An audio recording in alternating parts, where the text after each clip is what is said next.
100ാം വാർഷികമാണ് നമ്മൾ സ്കൂൾ ആഘോഷിക്കുന്നത്. അപ്പം ഇപ്പോഴത്തെ വിദ്യാർത്ഥികളാണ് പാടെ പഠിച്ചുകൊണ്ടിരിക്കുന്ന കുട്ടികളാണിത്.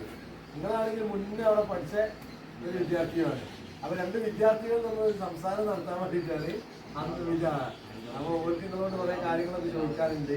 അതൊക്കെ അവൻ്റെ അറിയാൻ വേണ്ടിയിട്ടാണ് പോകുന്നത്. അപ്പോൾ നിങ്ങൾ ഏത് വർഷമാണ് പഠിച്ചത് ഓർമ്മയുണ്ട്? അവിടെ ഏത് വർഷമാണ്? 44 അല്ലേ? പഠിച്ച വണ്ടിയിലെല്ലാം എനിക്ക് ഏർപ്പെട്ട ഘട്ടം പറയാവതല്ല എന്ന് പറഞ്ഞാൽ ആ പദ്യത്തില്ല നല്ല സ്റ്റൈലായിട്ട് ക്ലാസ് എടുക്കും അല്ലേ? ഇപ്പോഴും ഓർമ്മ ഉണ്ട് അല്ലേ ആ പാട്ട് എടുക്കുന്നത്? ആ പദ്യത്തില്ല ഒന്ന് ചൊല്ലിയാൽ നോക്കട്ടെ. നമ്മൾ കുട്ടിക്ക് ഇപ്പറ്റി വണ്ടിയില്ല ഏർപ്പെട്ട ഘട്ടം പറയാവതല്ല. ഇപ്പോഴതിന്മാതിരി ഒന്നുമില്ല. തീപ്പെട്ടിയില്ലാത്തൊരു വീടുമില്ല. കോലം നിറച്ചാൽ ചെറുതായമില്ല. കോലൊന്നുമില്ല തീപ്പില്ല. ഈ റോഡൊക്കെ അന്നും ഉണ്ട്. കട്ട വെച്ച് കല്ല് വെച്ച് റോഡ്. അന്ന് ബസ്സൊക്കെ ഓടുന്നു അല്ലെങ്കിൽ വേറെ വാഹനങ്ങൾ എന്തായിരുന്നു? രാവിലെ ഒരു 8:30 കൊണ്ടുവന്നാൽ പോയാൽ 11:00 കൊണ്ടുവരും. പിന്നെ ഒരു രാജ്യത്ത് ഭാഗത്തുള്ള 28 അക്ഷരങ്ങൾ വായിച്ചു. അത് പഠിച്ചു. അതിലേക്ക് സുഹൃത്തുക്കളൊക്കെ പഠിക്കുക. ചെറിയ ചെറിയ സുഹൃത്തുക്കൾ. ഫാത്തിഹ സൂറത്തിന്റെ മുമ്പ് 10 സൂറത്തുണ്ട്. അത് പഠിച്ച് പിന്നെ ഫാത്തിഹ സൂറത്തിൽ ചേർക്കുക.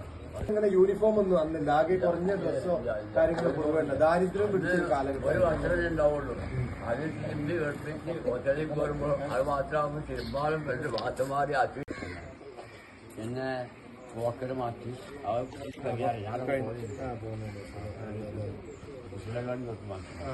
മനസ്സിലാണോ എന്ന് ശരിക്കും പറ്റില്ല. പിന്നെ പെൻസിലാണ് പെന്നെ ആർക്കും മാറ്റന്മാർക്ക് തന്നെ പെൻസിലാണ്. ഓലിനെ ചെറുപ്പമൊക്കെ പെൻസിലുകൊണ്ട് പന്ത് കളി കൂട്ടുകളി പന്ത് കളിക്കുക കൂട്ടി കളിക്കുക കക്ക് കളിക്കുക. കക്ക് കളിക്കുക ഞാൻ ഇങ്ങനെ വരയ്ക്കുക. ഇങ്ങനെ വരച്ചിട്ട് കൊടുക്കത്തി മണ്ണാക്കി പാറക്കുറ്റി ഒടുക്കത്തി മണ്ണാക്കി 5 വരണ്ട്. ആ 5 വരയിൽ ആദ്യം ഈ പാറക്കുറ്റി കല്ലിടുക. എന്നിട്ട് അത് ഇങ്ങനെ ചാടിച്ച് ഇങ്ങനെ ചാടും. ഇങ്ങനെ വരക്കുക.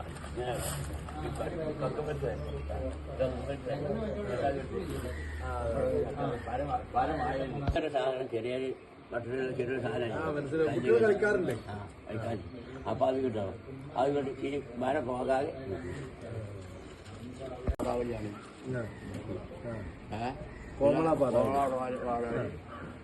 ആ ബുക്ക് മലയാളം പിന്നെ ഗുണഘോഷം ആ 2 ബുക്കുകളുണ്ട്. പിന്നെ വേറെ പദ്യം എഴുതി തരാൻ അച്ചു വരച്ച് ചിച്ചവള്ളി കാള കിടന്നിട്ടും കാര്യം കഴിഞ്ഞിട്ടും വണ്ടി ചെന്ന് എടുത്ത് ചാടി വലിയ വണ്ടി ചെന്ന് ചാടി അതൊക്കെ ആണ് കേട്ട്